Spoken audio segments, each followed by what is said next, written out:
Robocop Rogue City is a wild game. Let's screw. What's the situation? And I definitely was not expecting it. It came out of nowhere for me. In fact, I didn't even know it was coming out until about a week before its release date. I was so excited because I remember loving these movies when I was a kid, so I decided to re-rent the first two and watch them back to back. These are dark, gritty, ultra-violent films that I cannot believe I was allowed to watch at such a young age. I didn't rent the third movie because everybody said it was horrible, and I have a bad habit of letting further movies in the franchise kill the whole thing for me. I will probably watch it within the next week or so just to see if it's as bad as everybody says, but I'm just assuming it is.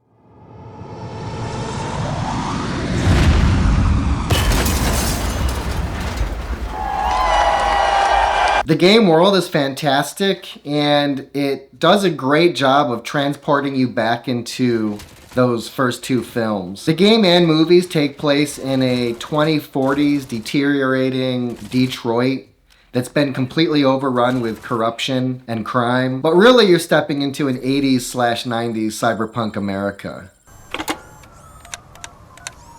What? Is this Maurice? Listen, man, I'm really swamped with the laundry right now, so make it quick. All of the funk and filth and despair of the movies is here in this game, along with some of the darker humor. You start the game doing a mission with your partner Ann Lewis, and this is where you learn about the new antagonist, literally called the new guy in town. Slime bags detected. Just look at that, boys! The police dog and its bitch! Not sure which one is which. You're gonna take that back.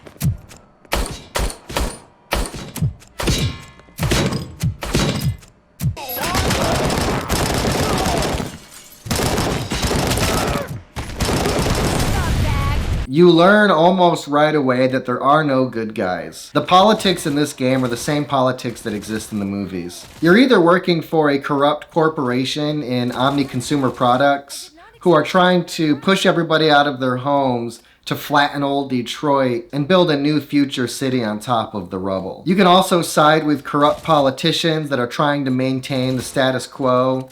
They take bribes, they turn a blind eye to drug dealers that are pushing an extremely addictive substance. It seems like these politicians will do anything to get reelected and to keep their power. So yeah, at the start of the game, you're on a mission with your partner Ann, and you eventually make your way to the police station, the same station that's in the movies, which serves as a bit of a headquarters or hub. The station looks almost identical to the one depicted in the movies, and all of the characters from the movies are here. Peter Weller actually reprises his role as Robocop, which is awesome. He's actually the voice actor in the game. The police station serves as a hub of sorts. The game is fairly linear, but you start off in the station, you get to know the other officers, you make your rounds and gather new side missions. Geez, Steph, don't you have any respect?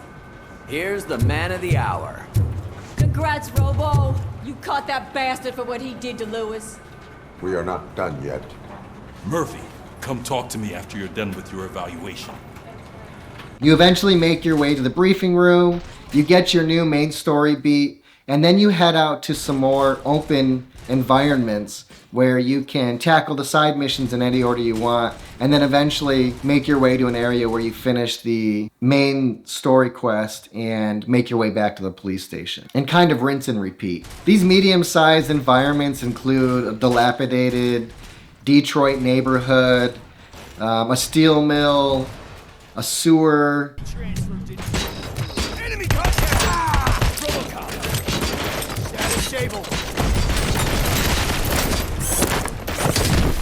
And then there are some smaller environments to explore, like an arcade. Teon, the developers of the game, did such a good job creating these environments that you really do feel like you're basically playing the third installment of the Robocop franchise. From the reviews I've read, I'm guessing this game is replacing the third movie in a lot of people's eyes. So yeah, the station serves as a hub, but also not really. It's kind of there to just break up the flow of the game, but in a good way. You really only want to head back to it after you've finished all of your side missions, because once you get there, you push the story along and the next part of the game starts. Rogue City took me between 15 and 20 hours to beat. It definitely doesn't overstay its welcome. I think it moves along at a good pace. It has almost zero filler. I don't think I would have wanted it any other way. There's not a bunch of crap there just to pad this thing out. It's a lean game that gets right to its purpose and puts you right into the action almost immediately, and it never really lets up until the end, which is kind of a breath of fresh air. The combat is interesting.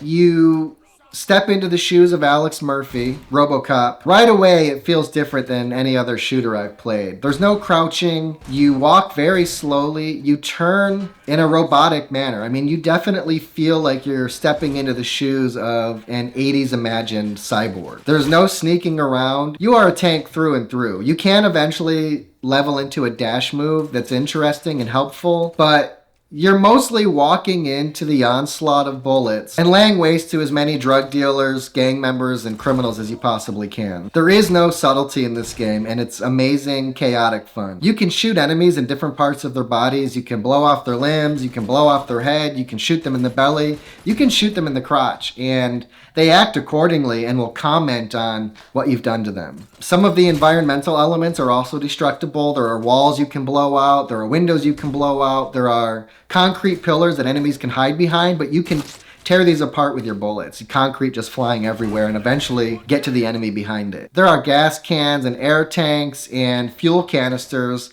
littered throughout the environments, and all of these will explode when bullets hit them.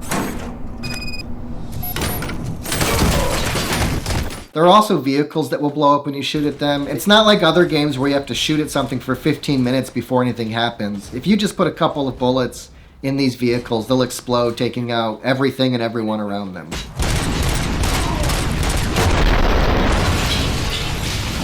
Using these environmental elements is a great way to take out larger chunks of health from the spongier bosses.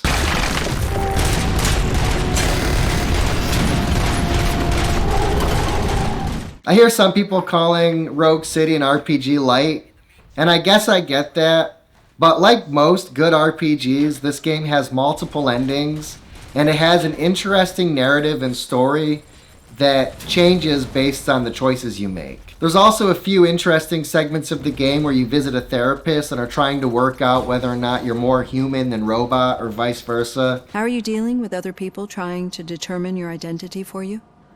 It is no one else's business. Understandable. But the status of a human would make you an autonomous being. It opens many doors.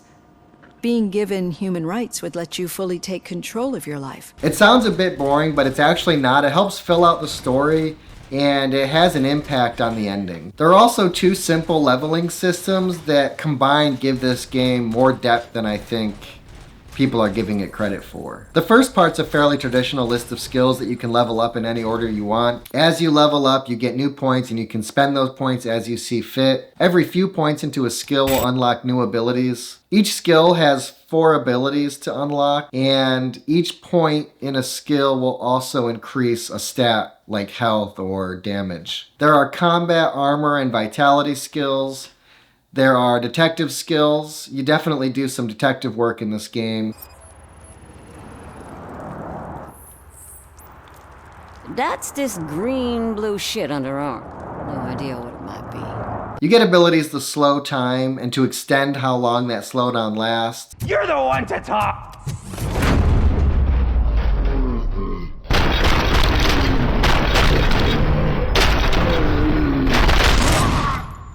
This is how you get your dash ability and a skill to detect enemies and items further out with your scanner. And it's the same scanner as the one used by Robocop in the movies with the green lines that cut through everything.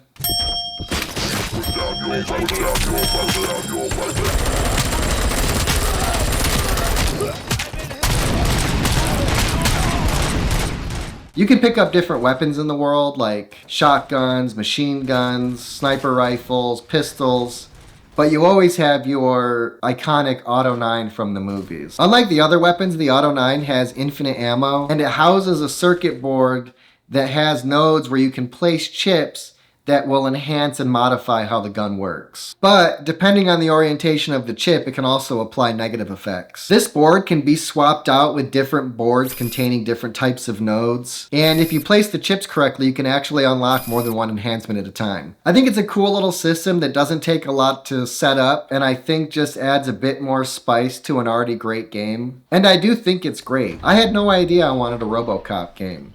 This is actually the Deus Ex that I wanted. It's so well done and the environments are so perfectly built. I mean, I feel like I'm playing through Robocop 3 for sure. It's so well done that when I'm thinking back on the game, I'll confuse moments from the game with moments from the movie. Like, did I do that in the game, or is that just something I'm remembering from Robocop 2? It was amazing fun from beginning to end. The combat is spot on. This is a real gem of a game. I don't think you should sit this one out. If you love RPGs, if you love chaotic shooters, and you want something that's a little bit different, if you love a cyberpunk setting and you've already finished Phantom Liberty, or if you just love the Robocop universe and remember the movies from when you were younger, like, you should definitely pick this game up and give it a try. I think it's absolutely one of the best games I've played this year. This game absolutely took me by surprise, and there's no way you're going to be disappointed if you like any of those things. For sure, give it a try. Yeah, that's it. See you later.